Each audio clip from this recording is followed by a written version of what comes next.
भक्त बंधुओं, आज की ये शिव कथा हर किसी के बस की नहीं है। ये कथा लंबी अवश्य है और सच कहूं तो बहुत से लोग इसे पूरा नहीं सुन पाएंगे। लेकिन भक्त बंधुओं, मुझे आपकी भक्ति पर पूरा भरोसा है। मुझे विश्वास है कि आप इस कथा को पूरे मन, पूरी श्रद्धा और धैर्य के साथ अंत तक सुनेंगे, क्योंकि आज जो भी भक्त सच्चे मन से इस कथा को पूरा सुन लेगा, उसके घर पर कभी भी बड़ा दुख या भारी संकट नहीं आएगा। जो भी परेशानी उसके जीवन में आएगी वो अपने आप टल जाएगी। उसकी औलाद की उम्र बढ़ेगी और उसके घर में सदैव भगवान शिव की कृपा का वास रहेगा। भक्त बंधुओं, कथा सुनना केवल शब्द सुनना नहीं होता, ये वो साधना है जो भाग्य को बदल देती है। यही कारण है कि शास्त्रों में कथा को अधूरी छोड़ने से मना किया गया है। और भक्त बंधुओं, गरुड़ पुराण में स्पष्ट कहा गया है कि जो व्यक्ति किसी पवित्र कथा को शुरू करने के बाद बीच में छोड़ देता है, वो अनजाने में अपने जीवन का सबसे बड़ा पाप कर बैठता है। इसलिए भक्त बंधुओं, इस कथा को अंत तक अवश्य सुनिए और अपनी सच्ची श्रद्धा प्रकट करने के लिए कमेंट में हर हर महादेव अवश्य लिखिए। ये भी एक प्रकार का नाम जप है जिससे महादेव की कृपा शीघ्र प्राप्त होती है। तो आइए भक्त बंधुओं, मन को शांत कीजिए, हृदय को भक्ति से भर लीजिए और अब हम इस पावन शिव कथा को शुरू करते हैं। भक्तों, आज मैं आपको एक ऐसी सत्य गाथा सुनाने जा रहा हूं जिसे सुनकर आपके हृदय में भक्ति का संचार होगा और अहंकार का अंधकार मिट जाएगा। ये कथा है उस सोमदत्त की जिसका हृदय पत्थर का था और जिसकी आंखों पर धन का ऐसा पर्दा पड़ा था कि उसे साक्षात ईश्वर भी ढोंग लगते थे। सोमदत्त के पास धन की कोई कमी नहीं थी। उसके महल में सोने चांदी की चमक ऐसी थी कि देखने वाले की आंखें चौंधिया जाएं। लेकिन भक्तों, उस महल में वैभव तो था पर शांति नहीं थी। सोमदत्त सुबह उठते ही सबसे पहले अपनी तिजोरी की चाबियां देखता था। उसे लगता था कि इस दुनिया का असली मालिक वही है जिसके पास पैसा है। वो अपनी पत्नी निर्मला को देखकर अक्सर ठहाके मारता और कहता था कि तुम सुबह सुबह इन पत्थरों के सामने अपना माथा क्यों पटकती हो? देखो मुझे, मैंने कभी मंदिर की दहलीज नहीं लांघी, फिर भी मेरी तिजोरियां भरी हुई हैं। वो कहता था कि पैसा ही मेरा भगवान है और ये भुजाएं ही मेरा भाग्य है। वो भूल गया था कि जिस सांस पर उसे इतना नाज है, वो भी ऊपर वाले की दी हुई एक उधारी है। सोमदत्त ने अपने व्यापार को बढ़ाने के लिए न जाने कितने गरीबों के चूल्हे बुझा दिए थे, न जाने कितनी बद्दुआएं कमाई थी। उसे लगता था कि दुनिया में सच नाम की कोई चीज नहीं होती। उस घर के एक कोने में उसकी पत्नी निर्मला सिसकती रहती थी, जो शिव की अनन्य भक्त थी। वो मंदिर जाती तो केवल अपने पति के पापों की माफी मांगने। वो शिवलिंग पर जल चढ़ाते समय यही कहती कि हे भोलेनाथ, मेरे सुहाग को बचा लेना, उन्हें उस पाप की आग से बाहर निकालो जिसमें वे जल रहे हैं। लेकिन सोमदत्त अक्सर निर्मला के हाथ से पूजा की थाली छीनकर फेंक देता और कहता कि इस घर में रहना है तो ये ढोंग छोड़ना होगा। एक बार सोमदत्त ने महल में बड़ी दावत रखी और निर्मला को महंगे गहने पहनने को कहा, पर निर्मला उस दिन भी रुद्राक्ष की माला और भस्म का तिलक लगाकर आ गई। सोमदत्त ने भरी महफिल में उसका अपमान किया, पर निर्मला चुप रही, क्योंकि वो जानती थी कि उसके महादेव सब देख रहे हैं। सोमदत्त उस समय हंस रहा था, पर वो नहीं देख पा रहा था कि उसकी उल्टी गिनती शुरू हो चुकी है। निर्मला की साधना अब घर की चार दीवारी से निकलकर मंदिर की सीढ़ियों तक पहुंच चुकी थी। वो रोज नंगे पांव शहर के सबसे पुराने शिव मंदिर जाती। रास्ते में कंकड़ चुभते, पर उसे दर्द का एहसास नहीं होता। वो मंदिर पहुंचकर प्रांगण में झाड़ू लगाती, बीमार लोगों की सेवा करती। लोग उसे नगर की रानी कहते, पर वो खुद को शिव की दासी ही मानती थी। वो मंदिर के कोने में बैठकर घंटों शिव पुराण सुनती। उधर सोमदत्त की बेईमानी सीमाएं लांघ चुकी थीं। उसने अनाज में मिलावट शुरू कर दी और गरीबों की जमीनें हड़पना उसका शौक बन गया। एक बार उसने गुस्से में आकर घर की शिव प्रतिमा बाहर फेंक दी और चिल्लाया कि आज से इस घर में कोई घंटी नहीं बजेगी। निर्मला ने वो प्रतिमा उठाई, उसे अपने आंचल से पोंछा और बगीचे में एक पेड़ के नीचे रख दी। उसने संकल्प लिया कि अब वो अन्न का त्याग कर देगी और जब तक सोमदत्त महादेव के सामने सिर नहीं झुकाएंगे वो केवल जल पीकर जीवित रहेगी। सोमदत्त का व्यवहार अपनी पत्नी के प्रति बहुत रूखा था। जब निर्मला मंदिर से लौटकर उसे प्रसाद देती तो वो उसे दूर हटा देता। वो कहता कि मुझे इस राख और पत्तों की ज़रूरत नहीं है, मुझे केवल सोने की चमक पसंद है। सोमदत्त अपने अहंकार में इतना अंधा हो चुका था कि वो भूल गया था कि जिस धन पर उसे इतना घमंड है वो कभी भी छिन सकता है।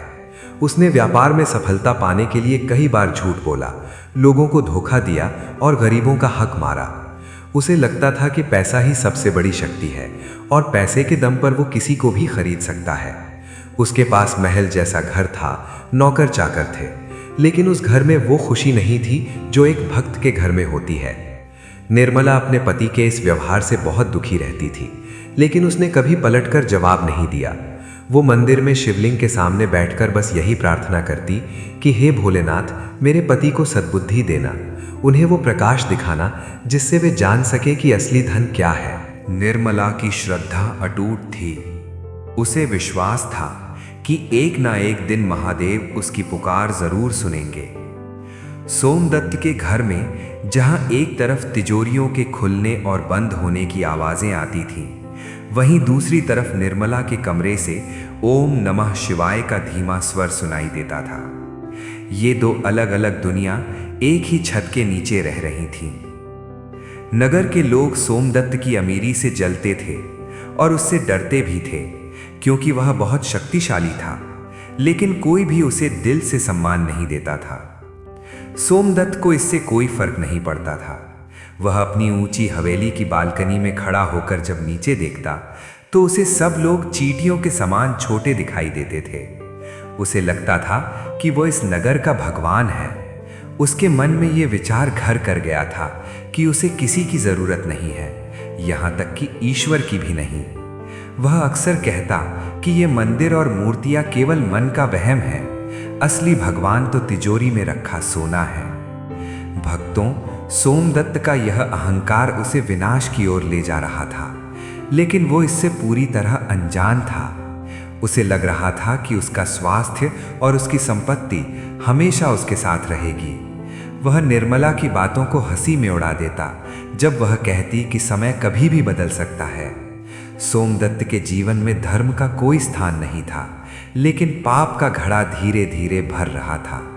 निर्मला अपनी साधना में लीन थी और सोमदत्त अपनी माया में। यह उस संघर्ष की शुरुआत थी जो आगे चलकर सोमदत्त के पूरे अस्तित्व को हिला देने वाली थी। भक्तों, सोमदत्त का अहंकार जहां दिन ब दिन बढ़ता जा रहा था, वहीं उसकी पत्नी निर्मला की साधना और भी गहरी और कठिन होती जा रही थी। सोमदत्त अब खुलेआम अधर्म के मार्ग पर चलने लगा था। उसने नगर के उन गरीबों को सताना शुरू कर दिया जो शिव के भक्त थे। वो अक्सर कहता कि यदि तुम्हारा महादेव सत्य है तो वो इन फटेहालों की मदद क्यों नहीं करता। देखो, ये सब मेरे आगे हाथ फैलाते हैं, महादेव के आगे नहीं। सोमदत्त की ये कड़वी बातें निर्मला के कानों में गरम तेल की तरह पड़ती थीं, पर वो कुछ नहीं कहती थी। वो बस मुस्कुरा कर रह जाती और मन ही मन कहती, स्वामी, जिस दिन महादेव की कृपा का एक कतरा भी आपको मिल गया, उस दिन आपको समझ आएगा कि असली दौलत क्या होती है। निर्मला की दिनचर्या अब और भी कठोर हो गई थी। वो सूरज निकलने से कई घंटे पहले ही जाग जाती और ठंडे जल से स्नान करके अपनी उसी मिट्टी की प्रतिमा के सामने बैठ जाती जिसे सोमदत्त ने घर से बाहर फेंक दिया था। वो बगीचे के उस कोने में बैठी रहती जहां धूप और बारिश से बचने का कोई सहारा नहीं था। सोमदत्त उसे झरोखे से देखता और उपहास उड़ाते हुए अपने नौकरों से कहता, देखो इस पगली को, महलों का सुख छोड़कर धूल में बैठी पत्थर पूज रही है। इसे क्या पता कि वैभव का आनंद क्या होता है। सोमदत्त ने निर्मला को डराने के लिए उसके कमरे की सुख सुविधाएं छीन ली, उसे फटे पुराने वस्त्र पहनने पर मजबूर किया, पर निर्मला के चेहरे का तेज घटने के बजाय और बढ़ता गया। एक बार की बात है, नगर में भयंकर अकाल पड़ा। नदियां सूख गईं और खेतों में दरारें पड़ गईं। लोग दाने दाने को तरसने लगे। सोमदत्त ने इस आपदा में भी अवसर खोज लिया। उसने अनाज का भंडारण कर लिया और उसे ऊंचे दामों पर बेचना शुरू कर दिया। निर्मला ने जब ये देखा तो उसका हृदय करुणा से भर उठा। उसने स्वामी के पैरों में गिरकर विनती की, स्वामी, ये अन्याय मत कीजिए। भूखे बच्चों की चीखें महादेव के दरबार तक पहुंचेंगी और उनका क्रोध कोई शांत नहीं कर पाएगा। भंडार खोल दीजिए स्वामी, पुण्य कमाइए। सोमदत्त ने उसे धक्का दे दिया और बोला, पुण्य से पेट नहीं भरता निर्मला। आज जिसके पास अनाज है वही इस नगर का राजा है। तेरे महादेव से कह कि वो आसमान से अन्न बरसाए, मैं अपना भंडार नहीं खोलूंगा। निर्मला उस दिन मंदिर की सीढ़ियों पर जाकर बैठ गई और विलाप करने लगी। उसने संकल्प लिया कि जब तक इस नगर का एक भी बच्चा भूखा रहेगा वो अन्न का दाना भी ग्रहण नहीं करेगी। भक्तों, निर्मला की ये निराहार साधना सोमदत्त के लिए एक चुनौती बन गई। वो उसके सामने जानबूझकर स्वादिष्ट व्यंजन मंगवाता और उनकी खुशबू फैलाता, पर निर्मला की आंखों में तो बस नीलकंठ का रूप बसा था। उसे भूख का एहसास ही नहीं होता था। सोमदत्त को लगा कि निर्मला थककर हार मान लेगी, पर जैसे जैसे दिन बीतते गए निर्मला का संकल्प और भी दृढ़ होता गया। उधर सोमदत्त की बेईमानी अब अपनी सीमाएं लांघ चुकी थी। उसे लगने लगा था कि वो साक्षात काल को भी अपने धन से जीत सकता है। उसने महल के पास बहने वाली पवित्र नदी के तट पर एक भव्य मीनार बनवानी शुरू की, जो मंदिरों के शिखर से भी ऊंची हो। वो चाहता था कि लोग मंदिर जाना छोड़कर उसकी मीनार को देखें। भक्तों, सोमदत्त का ये दुस्साहस ही उसके अंत की पहली सीढ़ी बन रहा था। निर्मला ने उस रात अखंड दीप जलाया और शिव जी से प्रार्थना की, प्रभु, मेरे पति का हृदय परिवर्तन कर दो। उन्हें उस पाप की दलदल से निकालो जिसमें वे धंसते जा रहे हैं। चाहे तो मेरे प्राण ले लो, पर इन्हें एक बार सत्य का बोध करा दो। सोमदत्त की क्रूरता का आलम यह था कि उसने निर्मला को घर के एक छोटे से अंधेरे कमरे में रहने पर मजबूर किया। वो कहता, तू यहाँ पड़ी पड़ी सड़ती रह जब तक तेरा दिमाग ठिकाने ना आ जाए। निर्मला ने उस काल कोठरी को ही अपनी कैलाश बना लिया। उसने दीवार पर कोयले से ओम नमः शिवाय लिख दिया और वहीं बैठ गई। भक्तों, वो दृश्य बड़ा ही कारुणिक था। एक तरफ धन का अटूट अहंकार और दूसरी तरफ भक्ति का अटूट विश्वास। सोमदत्त अपनी जीत पर हंस रहा था, पर उसे क्या पता था कि जिस शिव का वो उपहास उड़ा रहा है वही शिव अब उसकी नियति का फैसला करने वाले हैं। अहंकार और श्रद्धा का ये युद्ध अब उस मोड़ पर आ गया था जहां चमत्कार और प्रलय के बीच बस एक पल की दूरी थी। सोमदत्त को लगने लगा था कि उसने अपनी पत्नी की आवाज दबा दी है, पर वो ये नहीं जानता था कि निर्मला का मौन सीधे कैलाश तक गूंज रहा है। भक्तों, सोमदत्त का घमंड अब उस ऊंचाई पर पहुंच गया था जहां से इंसान को जमीन दिखाई देना बंद हो जाती है। उसने तय किया कि वो नगर के सभी विद्वान पंडितों और साधु संतों को बुलाकर अपनी श्रेष्ठता सिद्ध करेगा। उसने एक विशाल सभा का आयोजन किया और बीच सभा में सोने की मोहरों से भरा एक बड़ा पात्र रखा। सोमदत्त बड़ी अकड़ के साथ खड़ा हुआ और पंडितों से बोला, हे ज्ञानी पुरुषों, तुम कहते हो कि शिव ही सत्य है और वही सबका पालनहार है, तो मुझे बताओ, क्या तुम्हारा वो अदृश्य शिव इस सोने से ज्यादा बलवान है? क्या वो शिव किसी भूखे को भोजन या किसी निर्धन को महल दे सकता है? देखो मुझे, मैंने कभी उसका नाम नहीं लिया, फिर भी आज मैं तुम सबके ऊपर शासन कर रहा हूं। पंडितों ने सिर झुका लिया, क्योंकि वे जानते थे कि जिसके सिर पर विनाश का भूत सवार हो उसे शास्त्र समझाना व्यर्थ है। लेकिन भक्तों, सोमदत्त यही नहीं रुका। उसने अपनी पत्नी निर्मला को उस अंधेरी कोठरी से घसीटते हुए सबके सामने खड़ा कर दिया। निर्मला का शरीर भूख और प्यास से सूखकर कांटा हो गया था। उसके वस्त्र मैले थे, पर उसकी आंखों में गजब की शांति और चमक थी। सोमदत्त चिल्लाकर बोला, देखो इस स्त्री को, ये सालों से उस पत्थर की पूजा कर रही है। इसे क्या मिला? केवल अपमान, भूख और दुख। और मुझे देखो, मैंने केवल अपनी भुजाओं और बुद्धि पर भरोसा किया, तो आज मैं कुबेर के समान धनी हूं। निर्मला की आंखों से अविरल आंसुओं की धारा बह रही थी। उसने कांपते हुए स्वर में कहा, स्वामी, महादेव को चुनौती मत दीजिए। वे करुणा के सागर हैं, पर जब उनका कोप जागता है तो ब्रह्मांड का कोई कोना छिपने के लिए कम पड़ जाता है। ये धन, ये वैभव सब माया है, जो आज है और कल मिट्टी में मिल जाएगा। अभी भी समय है, उनके चरणों में गिर जाइए। सोमदत्त ठहाके मारकर हंसा और बोला, तो मुझे डरा रही है? आज मैं इस नगर के सबसे पुराने शिव मंदिर को तुड़वाकर वहां अपना नया गोदाम बनवाऊंगा। अगर तेरे शिव में शक्ति है तो वो आज अपनी इस दासी की लाज बचा कर दिखाए और मुझे रोक कर दिखाए। भक्तों, जैसे ही सोमदत्त के मुख से ये अपशब्द निकले, अचानक दोपहर के उजाले में आकाश में बिना बादलों के ही बिजली कड़की। पूरे महल की दीवारें किसी भूकंप की तरह हिलने लगी। सभा में बैठे लोग डरकर इधर उधर भागने लगे। लेकिन सोमदत्त इतना अंधा था कि उसने इसे केवल एक प्राकृतिक घटना समझा। उसने निर्मला को धक्का दिया और मंदिर की ओर कदम बढ़ा दिए। उसने मजदूरों को हुक्म दिया कि कुल्हाड़ी उठाओ और इस मंदिर के शिखर को मिट्टी में मिला दो। भक्तों, जैसे ही पहला प्रहार मंदिर की दीवार पर हुआ, सोमदत्त के शरीर में एक भयानक बिजली सी दौड़ी। उसे ऐसा लगा जैसे किसी ने उसके कलेजे पर तपता हुआ लोहा रख दिया हो। सोमदत्त वहीं जमीन पर गिर पड़ा। उसका दम घुटने लगा और उसका चेहरा नीला पड़ने लगा। वो चीखना चाहता था पर उसके गले से आवाज़ नहीं निकल रही थी। वो छटपटाने लगा जैसे कोई मछली पानी के बिना तड़पती है। उसे अपने चारों ओर यमदूतों की परछाइयाँ दिखाई देने लगी। उसके महल के नौकर और रक्षक जो उसकी ताकत थे, वे सब उसे इस हाल में देखकर पीछे हट गए। भक्तों, ये वो समय था जब सोमदत्त को पहली बार महसूस हुआ कि उसकी सारी दौलत, उसका सारा सोना उसे एक पल की सांस भी उधार नहीं दे सकता।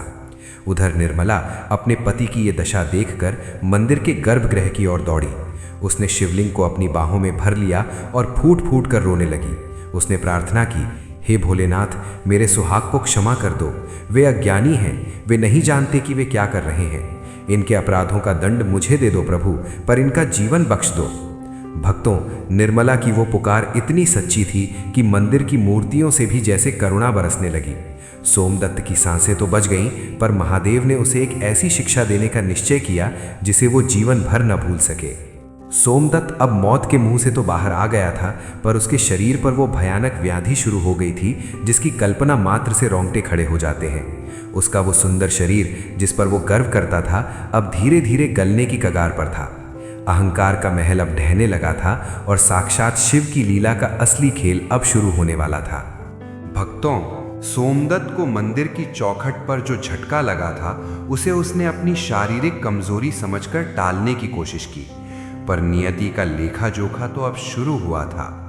सोमदत्त अब बिस्तर पर पड़ गया था। उसके पैर, जो कभी घमंड से जमीन पर जोर से पड़ते थे, अब उनमें इतनी जान भी नहीं बची थी कि वो खुद खड़ा हो सके। लेकिन भक्तों, सोमदत्त का मन अब भी मैला था।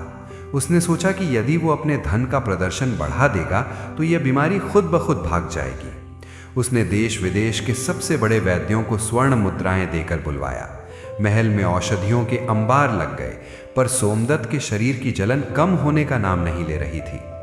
भक्तों, सोमदत्त की बेईमानी अब एक नए और घृणित रूप में सामने आई। उसने सोचा कि यदि वो बीमार है तो उसका व्यापार दूसरों के हाथों में चला जाएगा। उसने बिस्तर पर पड़े पड़े ही आदेश दिया कि नगर के अनाज भंडार को पूरी तरह बंद कर दिया जाए। उसने कहा कि जब तक मैं ठीक नहीं होता, कोई भी सुख से भोजन नहीं करेगा।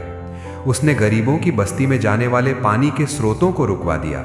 वो अपनी पीड़ा का बदला निर्दोष जनता से लेना चाहता था। उसे लगता था कि लोगों को रुलाकर वो अपनी बीमारी को शांत कर लेगा। भक्तों, ये सोमदत्त के विनाश का वो समय था जब मनुष्य साक्षात राक्षस बन जाता है। सोमदत्त की इस क्रूरता को देखकर निर्मला का हृदय छलनी हो गया। वो अपने पति के पास गई और हाथ जोड़कर बोली, स्वामी, अधर्म की इस आग को और मत भड़काइए। आप जो पीड़ा भोग रहे हैं वो आपके कर्मों का फल है। इसे दूसरों को दुख देकर मत बढ़ाइए। दया कीजिए स्वामी, वरना महादेव का अगला प्रहार सहने की शक्ति आप में नहीं होगी। सोमदत्त ने गुस्से में निर्मला के चेहरे पर पानी फेंक दिया और बोला, तू मुझे उपदेश मत दे। ये सब तेरी उस पूजा का नतीजा है। तूने ही महादेव से कहकर मुझे बीमार किया है ताकि तू इस महल पर राज कर सके। सोमदत्त का यह आरोप सुनकर निर्मला स्तब्ध रह गई, पर उसने एक शब्द नहीं कहा।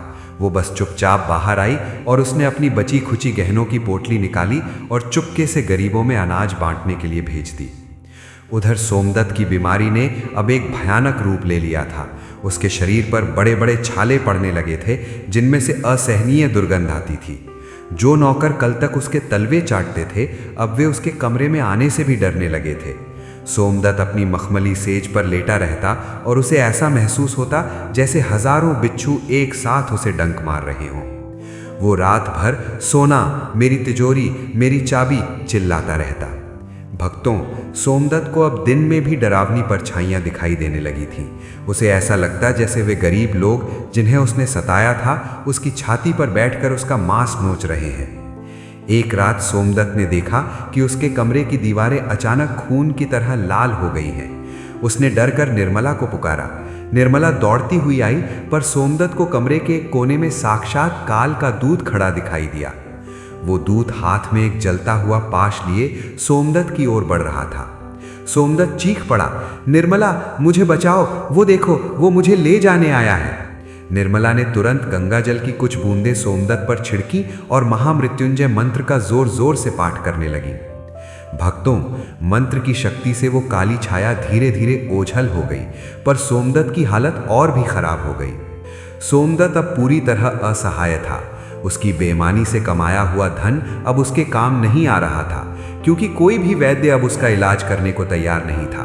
वे कहते थे, महाराज, ये बीमारी दवा की नहीं, दुआ की है। सोमदत्त अपनी तिजोरी की चाबियों को तकिए के नीचे दबा कर सोता, पर उसे शांति का एक क्षण भी नसीब नहीं होता था। वो देखता था कि उसकी तिजोरी का सोना अब उसे काला कोयला नजर आने लगा था। ये उसकी बुद्धि का भ्रम नहीं था भक्तों, बल्कि उसके पापों का वो पर्दा था जो अब धीरे धीरे फटने लगा था। निर्मला ने अब एक और कठिन व्रत शुरू किया। उसने तय किया कि अब वो मंदिर की सीढ़ियों पर ही रात गुजारेगी, और जब तक सोमदत्त खुद अपने पापों की माफी नहीं मांगेगा वो घर वापस नहीं आएगी। भक्तों, सोमदत्त उस विशाल महल में अब बिल्कुल अकेला रह गया था। उसके पास धन था, पर अपना कहने वाला कोई नहीं था। उसे अब समझ आ रहा था कि बेईमानी से साम्राज्य तो खड़ा किया जा सकता है, पर सुकून की एक नींद नहीं खरीदी जा सकती। सोमदत्त का अहंकार अब धीरे धीरे सिसक रहा था, और उसकी आत्मा उस अंधकार की ओर बढ़ रही थी जहां से लौटना मुमकिन नहीं था। भक्तों, सोमदत्त का अहंकार अब उस दहलीज पर खड़ा था जहां एक ओर गहरा अंधकार था और दूसरी ओर प्रायश्चित की कठिन राह। निर्मला के घर छोड़ने के बाद सोमदत्त को लगा था कि वह चैन की सांस लेगा, पर हुआ इसके विपरीत। उस विशाल महल की दीवारें अब उसे काटने को दौड़ती थीं। रात के सन्नाटे में जब हवा खिड़कियों से टकराती तो सोमदत्त को ऐसा लगता जैसे वे उन विधवाओं और अनाथों की सिसकियां हैं जिनका हक उसने मारा था। उसे अपने सोने के कमरों में भी शमशान जैसी शांति महसूस होने लगी। भक्तों, निर्मला ने अब मंदिर की ठंडी सीढ़ियों को ही अपना बिछौना बना लिया था। वह सुबह की ओस में भीगती और रात की कड़कड़ाती ठंड में केवल एक सूती वस्त्र पहनकर ओम नमः शिवाय का जाप करती। नगर के लोग उसे देखते और उनकी आंखों में आंसू आ जाते। वे कहते, देखो, एक पति के पापों का प्रायश्चित यह देवी कर रही है। निर्मला ने अब मौन धारण कर लिया था। उसने महादेव से यह मौन सौदा किया था कि प्रभु, जब तक मेरे स्वामी की जिह्वा से आपका नाम नहीं निकलेगा, तब तक मैं संसार से कोई बात नहीं करूंगी। उधर सोमदत्त की बीमारी अब उसकी हड्डियों तक पहुंच चुकी थी। उसके शरीर का मांस गल कर गिरने लगा था। एक दोपहर सोमदत्त ने अपने सबसे वफादार मुनीम को बुलाया और कहा, जाओ, मेरे खजाने से 100 स्वर्ण मुद्राएं निकालो और मंदिर के बाहर बैठे उन भिखारियों को दे दो। शायद मेरा दर्द कम हो जाए। भक्तों, मुनीम जैसे ही खजाना खोलने गया, वह चीखता हुआ वापस आया। उसने कांपते हुए कहा, मालिक, अनर्थ हो गया। खजाने की पेटियों में अब सोना नहीं, बल्कि केवल काली राख और बिच्छू भरे पड़े हैं। सोमदत्त यह सुनकर हक्का बक्का रह गया। उसने खुद घिसटते हुए खजाने तक पहुंचने की कोशिश की, पर रास्ते में ही गिर पड़ा। उसे अब समझ आ रहा था कि जो धन उसने बेईमानी से जोड़ा था, वह अब अपना असली रंग दिखा रहा था। सोमदत्त को अब निर्मला की याद सताने लगी। उसे याद आया कि कैसे वह उसके कड़वे शब्द सुनकर भी मुस्कुरा देती थी, कैसे वह उसके सड़ते हुए घावों को बिना घृणा के साफ करती थी। उसने अपने नौकरों को आदेश दिया, जाओ, निर्मला को वापस लाओ। उसे कहो कि सोमदत्त मर रहा है। नौकर मंदिर पहुंचे, पर निर्मला टस से मस नहीं हुई। उसने बस अपनी उंगली से मिट्टी पर लिखा, शिव के शरण में आओ। नौकरों ने जब यह संदेश सोमदत्त को दिया तो उसका पुराना क्रोध एक बार फिर जागा। उसने चिल्लाकर कहा, मैं मर जाऊंगा, पर उस पत्थर के आगे सिर नहीं झुकाऊंगा। भक्तों, जैसे ही सोमदत्त ने यह कहा, उसे कमरे में एक भयानक आकृति दिखाई दी। वह कोई मनुष्य नहीं था, वह सोमदत्त के ही पापों का साक्षात रूप था। उस आकृति ने सोमदत्त के गले को पकड़ लिया और उसे हवा में उठा दिया। सोमदत्त का दम घुटने लगा। उसे अपनी आंखों के सामने अपना पूरा जीवन एक चलचित्र की तरह दिखने लगा। कैसे उसने गरीबों को सताया, कैसे उसने मंदिर का अपमान किया। उसे पहली बार डर लगा, मृत्यु का डर नहीं, बल्कि उन कर्मों के फल का डर जो उसने बोए थे। निर्मला को मंदिर में बैठे बैठे आभास हो गया कि उसके पति के प्राण अब संकट में हैं। उसने अपनी आंखें बंद की और महादेव के चरणों में अपना मस्तक रख दिया। उसने प्रार्थना की, हे मृत्युंजय, हे दयालु, यदि मेरी सेवा में तनिक भी सच्चाई है तो मेरे पति को उस अंधकार से बाहर निकालिए। उन्हें मृत्यु मत दीजिए नाथ, उन्हें मुक्ति का मार्ग दीजिए। भक्तों, निर्मला के संकल्प में इतनी शक्ति थी कि साक्षात यमराज के दूत भी रुकने पर विवश हो गए। सोमदत्त का गला जैसे ही छूटा, वह बिस्तर पर गिरकर फूट फूट कर रोने लगा। उसे अब समझ आ गया था कि उसकी सारी शक्ति और उसका सारा वैभव उस अदृश्य सत्ता के सामने तिनके के समान है। उसने कांपते हुए स्वर में पहली बार पुकारा, निर्मला, मुझे बचा लो। महादेव, मुझे क्षमा करो। भक्तों, जैसे ही सोमदत्त के मुख से महादेव का नाम निकला, उस काल कोठरी जैसे कमरे में एक अद्भुत खुशबू फैल गई।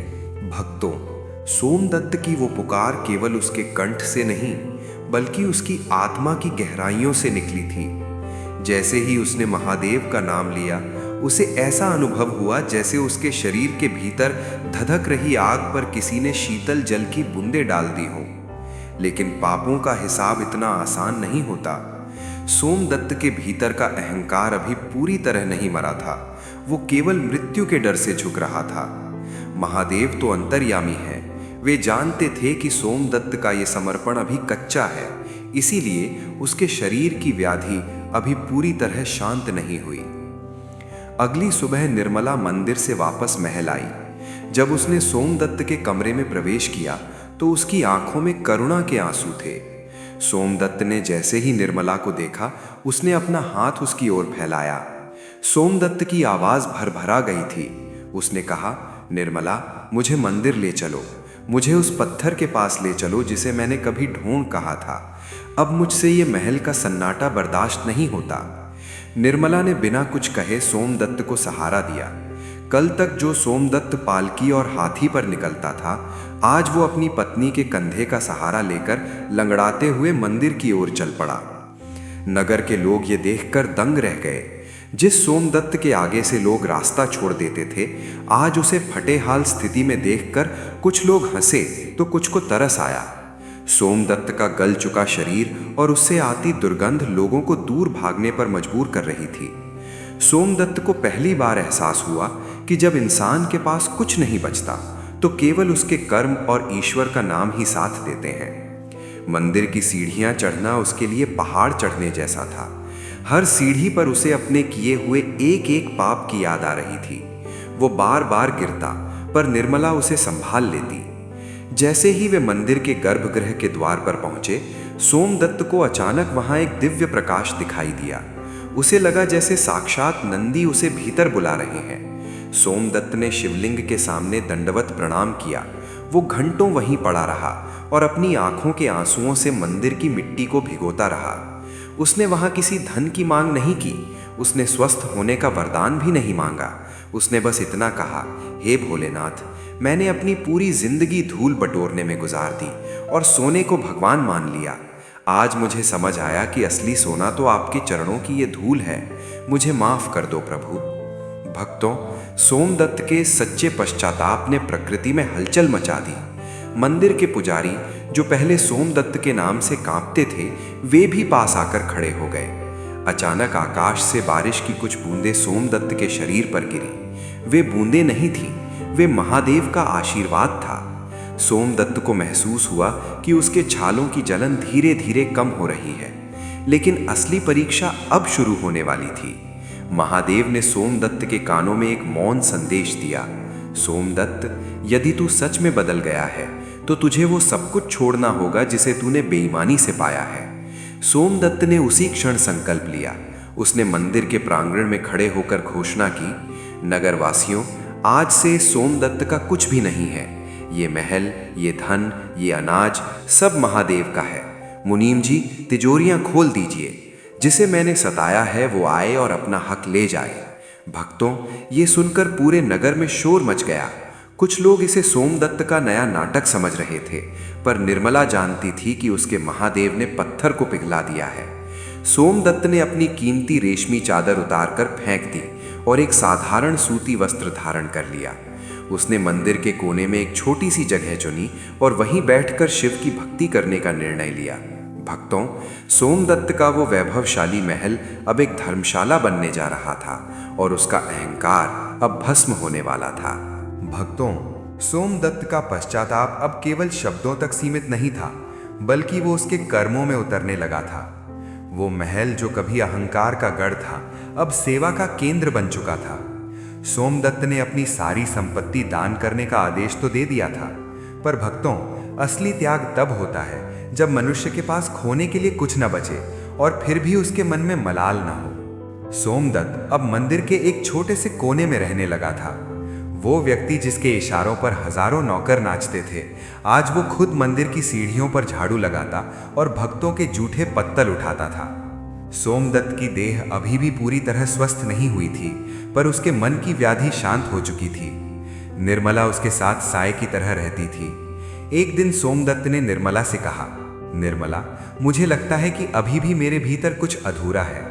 लोग मुझे दानवीर कह रहे हैं, पर यह धन तो मेरा था ही नहीं। ये तो उन गरीबों का था जिसे मैंने लूटा था। मैंने तो बस उनका हक उन्हें लौटाया है। मेरा अपना क्या है जो मैं महादेव को अर्पण कर सकूं? निर्मला ने मुस्कुराते हुए कहा, स्वामी, मनुष्य का अपना केवल उसका अहंकार होता है। धन दौलत तो हाथ की मैल है। जिस दिन आप खुद को पूरी तरह शून्य मान लेंगे, उस दिन महादेव आपको अपना लेंगे। भक्तों, उसी रात सोमदत्त की भक्ति की एक और बड़ी परीक्षा हुई। नगर के कुछ लालची व्यापारियों ने, जो पहले सोमदत्त के मित्र थे, ये साजिश रची कि सोमदत्त के पास अभी भी कहीं गुप्त खजाना छिपा है। वे रात के अंधेरे में सोमदत्त की कुटिया में आए और उसे डराने धमकाने लगे। उन्होंने सोमदत्त की गर्दन पर तलवार रख दी और कहा, सोमदत्त, अपनी सारी चालाकियां छोड़ और बता कि तूने बाकी का सोना कहाँ छिपाया है। ये साधु बनने का नाटक बंद कर। सोमदत्त शांत रहा। उसने अपनी आंखें बंद की और कहा, मित्रों, मेरा असली सोना अब कैलाश पर है, जहां तुम्हारी तलवार नहीं पहुंच सकती। मेरे पास अब देने के लिए केवल ये शरीर है। यदि इससे तुम्हारा पेट भरता हो तो इसे ले लो। उन व्यापारियों ने गुस्से में सोमदत्त की कुटिया में आग लगा दी। आग की लपटें आसमान छूने लगीं। निर्मला बाहर खड़ी महादेव को पुकार रही थी। सोमदत्त आग के बीच शांत बैठा ओम नमः शिवाय का जाप कर रहा था। तभी भक्तों, एक चमत्कार हुआ। आग की वे लपटें सोमदत्त को जलाने के बजाय शीतल चंदन की तरह उसके शरीर को ठंडक पहुंचाने लगी। जो लोग तमाशा देख रहे थे, वे सन्न रह गए। जैसे जैसे आग बढ़ी, सोमदत्त के शरीर के बचे खुचे घाव भी गायब होने लगे और उसकी त्वचा कंचन की तरह चमकने लगी। उन दुष्ट व्यापारियों के हाथ से तलवारें गिर गईं और वे सोमदत्त के चरणों में गिर पड़े। सुबह होते होते ये खबर पूरे राज्य में फैल गई कि सोमदत्त पर साक्षात महादेव की कृपा हुई है। राजा ने स्वयं आकर सोमदत्त को प्रणाम किया और उसे राजगुरु बनने का प्रस्ताव दिया। पर भक्तों, सोमदत्त ने क्या कहा? उसने कहा, महाराज, जो एक बार महादेव का दास बन गया, वो फिर किसी राजा का सेवक नहीं हो सकता। सोमदत्त ने राजा से विनती की कि वो नगर में एक विशाल जलाशय बनवाए ताकि किसी भी प्राणी को प्यास न लगे। सोमदत्त और निर्मला का जीवन अब एक ऐसी अविरल धारा बन गया था जो केवल परोपकार के लिए बहती थी। सोमदत्त अब घंटों समाधि में लीन रहता। उसे अब न भूख लगती थी न प्यास। वो अक्सर कहता कि महादेव केवल मंदिरों में नहीं, बल्कि हर उस व्यक्ति के भीतर है जो अपनी रोटी का एक टुकड़ा दूसरे को देता है। उसकी आंखों में अब वो करुणा थी जो पत्थर को भी पिघला दे। भक्तों, सोमदत्त की ये यात्रा उस मोड़ पर आ गई थी जहां उसे साक्षात महादेव के दर्शन होने वाले थे। भक्तों, सोमदत्त की भक्ति अब उस पराकाष्ठा कर पहुंच चुकी थी जहां भक्त और भगवान के बीच का पर्दा झीना पड़ने लगता था। सोमदत्त अब केवल एक नाम नहीं, बल्कि विश्वास का एक प्रतीक बन चुका था। लेकिन नियति की अंतिम परीक्षा अभी शेष थी। कहते हैं कि सोना जितना आग में तपता है, उतना ही कुंदन बनता है। एक दिन नगर में एक भयंकर महामारी फैली। ये बीमारी सोमदत्त की पिछली बीमारी से भी अधिक संक्रामक और जानलेवा थी। नगर के लोग त्राही त्राही कर उठे। वैद्यों ने हाथ खड़े कर दिए और लोग अपनों को छोड़कर भागने लगे। सोमदत्त ने जब ये मंजर देखा तो उसका हृदय पसीज गया। उसने निर्मला से कहा, निर्मला, अब समय आ गया है कि मैं अपनी उस देह को सार्थक करूं जिसे महादेव ने प्राण दान दिया था। सोमदत्त ने उस धर्मशाला के द्वार खोल दिए जिसे उसने अपने पुराने महल में बनाया था। वो और निर्मला रात दिन उन बीमारों की सेवा में लग गए जिनसे उनके अपने सगे संबंधी भी घृणा कर रहे थे। सोमदत्त अपने हाथों से रोगियों के घाव धोता, उन्हें औषधि पिलाता और उनके सिरहाने बैठकर शिव नाम का संकीर्तन करता। भक्तों, उसे अब छुआछूत का कोई भय नहीं था, क्योंकि उसे हर रोगी के भीतर महादेव का रूप दिखाई देता था। एक रात सोमदत्त सेवा करते करते बहुत थक गया और मंदिर के प्रांगण में ही सो गया। नींद में उसे एक तेजस्वी वृद्ध साधु के दर्शन हुए। साधु ने कहा, सोमदत्त, तूने सबकी सेवा तो की, पर क्या तू अपना अंतिम बलिदान देने को तैयार है? इस नगर को इस महामारी से बचाने के लिए एक ऐसे भक्त के प्राणों की आहुति चाहिए जिसने अपना सर्वस्व त्याग दिया हो। क्या तू ये आहुति देगा? सोमदत्त की आंखें खुल गईं। उसके चेहरे पर एक दिव्य मुस्कान थी। उसने निर्मला की ओर देखा जो पास ही दिया जला रही थी। निर्मला ने बिना कुछ कहे सोमदत्त की आंखों में झांका और समझ गई कि उसके स्वामी का बुलावा आ गया है। सोमदत्त ने मंदिर के जलकुंड में स्नान किया और शिवलिंग के सामने बैठ गया। उसने प्रार्थना की, हे नीलकंठ, आपने विष पीकर संसार की रक्षा की थी। आज इस तुच्छ सेवक के प्राण ले लीजिए और मेरे नगर को इस महामारी से मुक्त कर दीजिए। भक्तों, जैसे ही सोमदत्त ने अपनी आंखें बंद की, मंदिर के भीतर से एक गहरा डमरू का नाद सुनाई दिया। पूरे नगर में एक ठंडी और पवित्र हवा बहने लगी। लोगों ने देखा कि जो रोगी मरणासन्न थे वे धीरे धीरे उठकर बैठने लगे। महामारी का काला साया जैसे धुएं की तरह ओझल होने लगा। अगली सुबह जब सूर्य की किरणें मंदिर पर पड़ी तो लोगों ने देखा कि सोमदत्त का शरीर पत्थर की मूर्ति की तरह शांत था, पर उसके मस्तक पर एक अद्भुत ज्योति चमक रही थी। निर्मला उसके बगल में बैठी ओम नमः शिवाय का जाप कर रही थी। सोमदत्त के प्राण पखेरु उड़ चुके थे, पर उसने जाते जाते पूरे नगर को जीवन दान दे दिया था। राजा और प्रजा सब उस कुटिया के सामने नतमस्तक थे। उसी क्षण आकाश से पुष्प वर्षा हुई और एक विमान सोमदत्त की आत्मा को लेने उतरा। पर भक्तों, महादेव की करुणा देखिए, उन्होंने निर्मला को अकेला नहीं छोड़ा। निर्मला की आत्मा भी एक दिव्य ज्योति बनकर सोमदत्त की ज्योति में विलीन हो गई। सोमदत्त का अहंकार मिटा, उसका शरीर गला, उसने धन खोया, पर अंत में उसने वो पा लिया जो हजारों साल की तपस्या से भी दुर्लभ है, साक्षात शिव का सानिध्य। आज भी उस नगर में ये गाथा गाई जाती है कि कैसे एक अभिमानी पापी एक पतिव्रता की भक्ति और सच्चे पश्चाताप के बल पर महादेव का प्रिय बन गया। ये कथा हमें सिखाती है कि रास्ता चाहे कितना भी गलत क्यों ना हो, यदि मोड़ सही समय पर ले लिया जाए और शिव की शरण पकड़ ली जाए तो मंजिल हमेशा कैलाश ही होती है। भक्तों, सोमदत्त और निर्मला की देह तो शांत हो चुकी थी, लेकिन महादेव की लीला अभी समाप्त नहीं हुई थी। जब पूरे नगर ने देखा कि एक पापी से संत बना सोमदत्त और उसकी पतिव्रता पत्नी ज्योतिपुंज बनकर विलीन हो गए हैं, तो वहां उपस्थित हर व्यक्ति की आंखों में पश्चाताप के आंसू थे। राजा ने आदेश दिया कि जिस स्थान पर इन दोनों भक्तों ने अपने प्राण त्यागे हैं, वहां एक भव्य स्मारक नहीं बल्कि एक ऐसा मंदिर बनाया जाए जहां केवल सेवा ही पूजा हो। लेकिन भक्तों, कथा का एक और पहलू है जो हमें ये सिखाता है कि मनुष्य अपने जन्म से नहीं बल्कि अपने कर्मों से महान बनता है। सोमदत्त का अहंकार उसकी बीमारी बना, निर्मला की प्रार्थना उसकी दवा बनी और महादेव का नाम उसकी मुक्ति बना। ये कथा ये भी सिद्ध करती है कि एक स्त्री की नौन साधना में वो शक्ति है कि वो साक्षात यमराज के हाथ से अपने पति की आत्मा को छीनकर उसे शिव के चरणों तक पहुंचा सकती है। आज भी जब कोई भक्त सच्चे मन से सोमदत्त और निर्मला का स्मरण करता है तो उसे ये अनुभव होता है कि महादेव किसी मंदिर में बंद मूर्ति नहीं है, बल्कि वे तो उस करुणा में हैं जो हम एक दुखी इंसान के प्रति दिखाते हैं। सोमदत्त ने अंत में यही तो सीखा था कि हर कंठ में शंकर है और हर सेवा में शिव है। इस पावन गाथा को सुनने के बाद अपने मन के अहंकार को सोमदत्त की तरह भस्म कर दीजिए और निर्मला की तरह श्रद्धा की ज्योति जलाइए। भक्त बंधुओं, अब ये पावन कथा अपने अंतिम चरण में पहुंच चुकी है। इस पूरी कथा से हमें यही सबसे बड़ी सीख मिलती है कि सच्ची भक्ति शब्दों में नहीं बल्कि कर्मों में दिखाई देती है। भगवान केवल पूजा से ही नहीं बल्कि हमारे आचरण से भी प्रसन्न होते हैं। भक्त बंधुओं, यदि आप वास्तव में भक्ति का फल पाना चाहते हैं तो अपने जीवन में दान और पुण्य को अवश्य स्थान दीजिए। भूखे को भोजन कराना, जरूरतमंद की सहायता करना, यही वो सेवा है जिसे भगवान सबसे पहले स्वीकार करते हैं। पक्षियों को प्रतिदिन दाना डालना हमें करुणा और दया का भाव सिखाता है।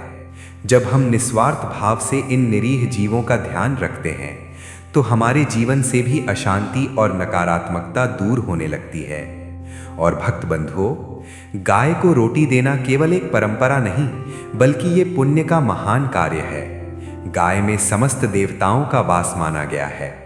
गाय के चरण स्पर्श करने से मन को शांति मिलती है और जीवन में सकारात्मक ऊर्जा का संचार होता है।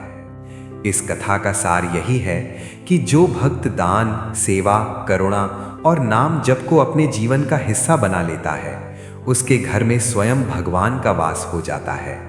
भक्त बंधुओं, यदि ये कथा आपको अच्छी लगी हो, यदि इससे आपको कोई सीख मिली हो तो हमारे श्री ज्ञान YouTube चैनल को ज़रूर सब्सक्राइब करें ताकि ऐसी ही भक्तिमय कथाएं प्रतिदिन आप तक पहुंचती रहें। और अंत में मेरी एक विनम्र प्रार्थना है, हे प्रभु, जिस भी भक्त ने इस कथा को श्रद्धा और विश्वास के साथ अंत तक सुना है उसके जीवन में सुख, शांति और समृद्धि बनी रहे। उसके घर से हर दुख, हर संकट सदैव के लिए दूर हो जाए। हर हर महादेव।